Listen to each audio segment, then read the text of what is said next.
Hey guys, this is Robert. Some of you probably know me as Little Troy from the Chevy Truck Forums. I just wanted to do a little video here.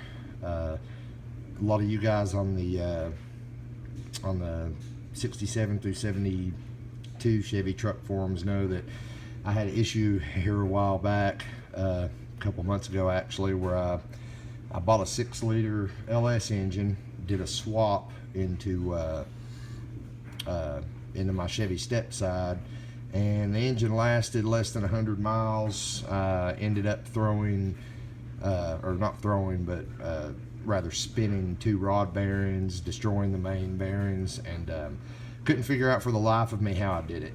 So I rebuilt the bottom end on that engine, put a little bigger cam in it, and I've got it running again now. But I almost made the same mistake on this engine that I did on the first one, and I'd just kind of like to show you guys what that mistake is. Before I really start this, getting into what's going on or what I think happened here, I just want to go ahead and say that I'm not condemning eBay sellers in any way. I really don't think anyone's probably thought about this before. If I'm wrong about something, someone please chime in and let me know. But in light of what I saw over the last 2 days, I am almost positive of what happened to my first 6-liter, and what caused it to starve for oil. And the cause is this. This is a $14 part on eBay. I'm sure a lot of you guys might be running these. A lot of you guys, that haven't run them, I'm sure you've seen them on eBay. They're from $10 to $20. It is a oil block-off plate. This one's tapped, and that's what I want to talk to you about today. And I'm just going to say first, without this tap here, this tap for a fuel or for a oil pressure gauge, there is absolutely nothing wrong with this. It should work just fine. Nothing wrong with it. The problem comes when you go to install a sending unit into this. And for comparison, I have a factory block-off plate. Now the first thing you're going to notice is this hump. Okay, that hump's there for a reason. If you turn these over, you'll notice the thickness. I mean, this thing's what, maybe ½ inch thick at the most. Well, the relief that's cut in it is only about ¼ inch. Now, the way this works is you have 2 holes on your engine, okay, down here where this plate goes. If you're running an oil cooler, you've got oil coming from the pump. It comes out this hole, goes to your oil cooler, comes back in this hole, and goes down to your filter. From the filter, it goes up and it lubricates the engine. Now, what both of these are intended to do is cover up these holes, like you see here. But this cutout in the middle here, what that's supposed to do is it's supposed to allow oil, since it's not going out to lines, to just flow simply from this hole to this hole. So from the pump straight to the filter, and then from the filter, to lubricate the rest of your engine. Like I said, if there was no sending unit in this, this would work perfect for that. Okay? Here comes the issue, guys. When I first installed my 6-liter, I put a mechanical oil pressure gauge initially. That's why I bought this, was to hook to my factory dash gauge.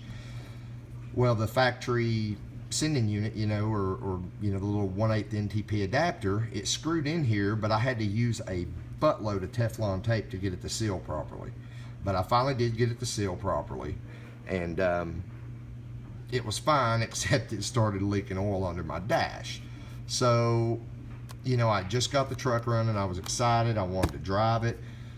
I just disconnected the gauge. and what I had was an odometer gauge, electric gauge. Okay, this is the sending unit for that gauge. Now, I've had this gauge for about 10 years and I never hooked it up. It was actually from back in, my little import phase I went through. I bought the oil pressure gauge and never hooked it up. You guys know how you're always making fun of ricers for that. But anyway, that's what happened. So I took this sending unit and screwed it into here.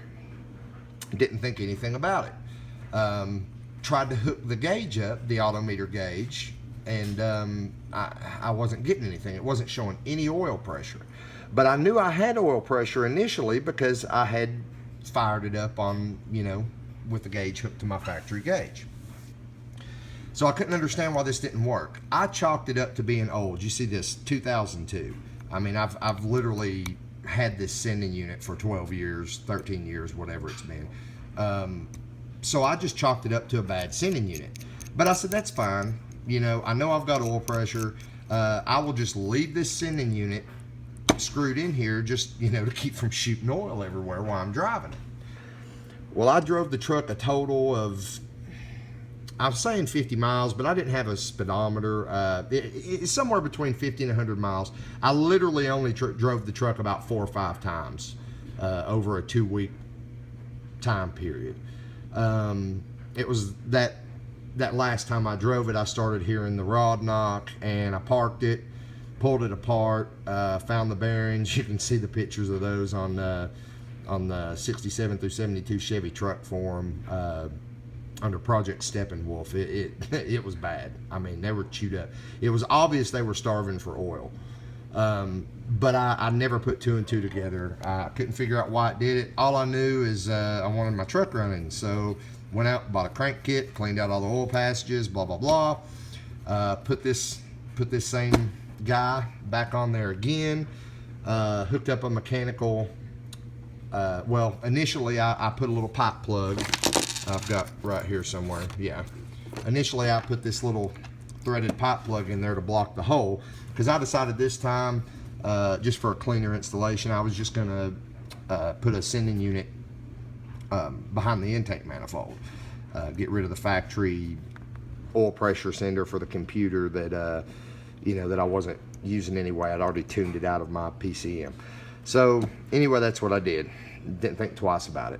Well, the gauges that I got, the digital gauge set, it was showing that I had 72 psi of oil pressure, and I was pretty sure that wasn't correct.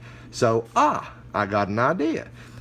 I will take a mechanical gauge and I will remove this plug, and I will screw that mechanical gauge back in down here and compare my readings from it to my dash gauge and see just how far off it is, because I did use a high volume oil pump. I did have very tight clearances on all my bearings when I reassembled the bottom end. I thought maybe 60 psi pressure was doable. I might actually be getting that. I knew I wasn't getting 72.